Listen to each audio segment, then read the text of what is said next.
oh, it's just because they're Japanese. That's why, he's a salaryman and he only messages you once every 5 days. If you know that him messaging you once every 5 days is not going to be enough for you, why would you put up with it? All right, we look great, feel great. Let's get pumped up and give the interwebs some advice on something only I can speak about. No. Hello and welcome back to my channel. My name is Angel, and if you don't know about me, I moved to Japan in 2016 to brush up on my Japanese at a Japanese language school in Tokyo called KCP International. And then after my first 6 months there, I decided I wasn't ready to leave, so I got a job, changed my visa, moved to Saitama, and somehow along the way met my fiance and stayed in Japan for 3 years before dipping out in 2019 because I wanted to work in anti-money laundering, and it wasn't happening in Japan. So now that I think about it, I've done quite a lot. That was a lot. I feel like I deserve a break, and yet I can't have a break because y'all are out here stressing me. And I never thought the day would come when I would get up on this interwebs, onto this YouTube, and have to give dating advice. But here we are. And it's okay. We're just going to go roll with it. Where do I begin? Because I'm sure you can find a ton of videos for like dating in Japan or whatever. But I just feel as though I don't know what they're telling you, because the types of videos that they might have versus the types of advice that people do ask for about dating in Japan, it seems like there's some type of disconnect. And the main thing that I think that there's a disconnect with, and this is like my number one tip for Japan life if you want to date in Japan. How do I say this? Listen, stop letting these dudes just do whatever and then trying to blame it on a cultural difference. That is like first and foremost, number one. All right. 9 out of 10 times, it's probably not a cultural difference. They're just being a fuckboy. And if they're not, then you can just talk to them and explain what's going on and kind of, work it out.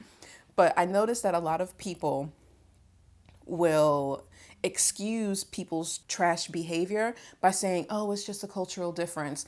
And a lot of the things that they're doing, it's really not a cultural difference. It's them trying to get away with stuff that they know they shouldn't be getting away with. So like the number one thing that you should take away is that dudes are going to be dudes wherever. And they're going to do whatever they want to do. And it is up to you whether to accept that or not. So yeah, stop letting these guys like pull one over on you and then chalking it up to, oh, they're just doing that because they're Japanese. It doesn't work. That doesn't hold up. Another thing that I see very often in a lot of like groups or on the interwebs when people are asking for advice is that they're asking for advice on behaviors that they feel is a deal breaker for them. And people will say, oh, well, that just might be a cultural difference. And so they decide that they're going to just accept whatever it is that that person is doing. So like, let's say, for example, hey, do they get up on the internet, right? My boyfriend keeps sending messages to other girls, even though he says he loves me, and I don't like it. What should I do? If you asked him to stop and he didn't stop, you thought about if you could change how you feel on that, and you can't, then girl, let him go. And I feel like there's a lot of stuff with other things in Japan where people will say, oh, well, that's just how it is, just deal with it. And I don't feel like we should operate that way. There are billions of dudes on this planet.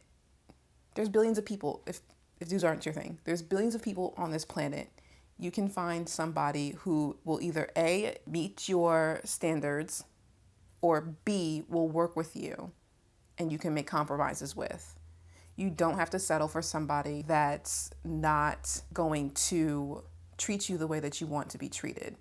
And you definitely shouldn't have to settle for somebody that's just write it off as being a cultural thing, because a lot of these things that people say are cultural things really just tend to be according to the person. And that's like them saying like, oh, Japanese men are shy. If y'all don't stop with this nonsense, because this whole, then you have all these little, look, like, oh, Japanese men are shy. If I hear one more person say Japanese men are shy, I'm going to flip, because you know, you go on these little dating sites or whatever, or, you know, and then these dudes are in your DMs talking about, do you like sex? Sex friends? How much? That's a common one too. And if you've ever been like having them dudes pick you up, these dudes are not shy, you know. And of course, not all, you are going to run into your shy person, but it's based on the person. As a whole, I don't think that that's true. So like you really have to sit in these situations and think to yourself like, who am I dealing with, and know who you're dealing with. So let me see. What did we say? Japanese men are shy. These dudes is bold, straight bold, and sometimes rude. I don't know what. Who started spreading that lie, and why? That's like saying all American men are bold. You'd be like, what? Everybody's different. Japan is the same. Everybody's different. They be trying to hide behind that Japanese men are shy thing too. Anyway, another thing, dating in Japan as a foreigner can sometimes be difficult. I would say that if you can speak the language and you make it known that you speak the language, it might help you out a little bit. But don't get caught up in trying to change yourself to fit like society's standards just so that you can get a guy. Sometimes people get hung up on thinking like, you know, it's so hard to date because people don't find me attractive, or they'll say, hey, well, does X like black girls, or does X like foreign girls? And, you know, again, it depends on the person. Like, don't feel like you have to change yourself just to find somebody to date. I just want to make sure that I'm crystal clear that it is okay for you to make changes in yourself if it's something that you really want to do. Japan can put a lot of pressure on women to be a certain way, and trying to conform to that when it's not who you are will take a toll on your self-esteem. And it's going to become easier for you to start going along with things and doing things that are not in line with who you are and your values, just for the sake of external approval. And that's not something that we want. So it's always best for you to just be you. Like that honesty and that commitment to yourself is going to attract the right partner. And when you do find somebody, and I think I mentioned this before, but I just be running my mouth and forget what I said. So if I didn't say it, here I'm gonna say it now. If you are dating somebody and they do something that you don't like, or there's things in that relationship that you don't like, and you express your opinion about it, and they're not willing to work with you to change it, and it's something that you can't compromise on, you don't have to stay. You really don't. Sometimes, especially when you're overseas for a while and in Japan, because like I said, it can be difficult to find somebody to date. A lot of people are operating from like the idea of scarcity. Like, if I don't date this person, if I don't just put up with this, then I'm going to be alone. And honestly, I feel like there's nothing wrong with that. It's better than, like, why do you want somebody who's just going to be a headache and make you feel upset in your life every day? You can do that to yourself. You don't need somebody else to do that for you. So for what? If you are a reasonable person and you tried to work something out and it didn't work and they don't want to change, and it's a deal breaker for you, then it's fine. It is totally okay. Another dating advice, vet these people, because some of them just want to date foreign girls just to say that they're dating a foreign girl. Some people will want to date you just to use you for language practice or whatever. Like, do your due diligence. If you're really trying to date seriously, like, just know that you as you are, unless you have like some personality defects that you really need to work on, you're enough. And you should operate from that mindset that you are enough and that you deserve the things that you want, especially if you're being reasonable about it. And I don't think enough people, when they're dating overseas, are doing that. I think some people just get caught up into wanting to be with somebody so bad that they're willing to just put up with whatever, try to do whatever, change themselves, and you really don't have to. And stop excusing these dudes. Like, stop excusing their behavior. Don't stress over them. That's all. That's all I have to say about that. Stop letting these people get away with what they're getting away with.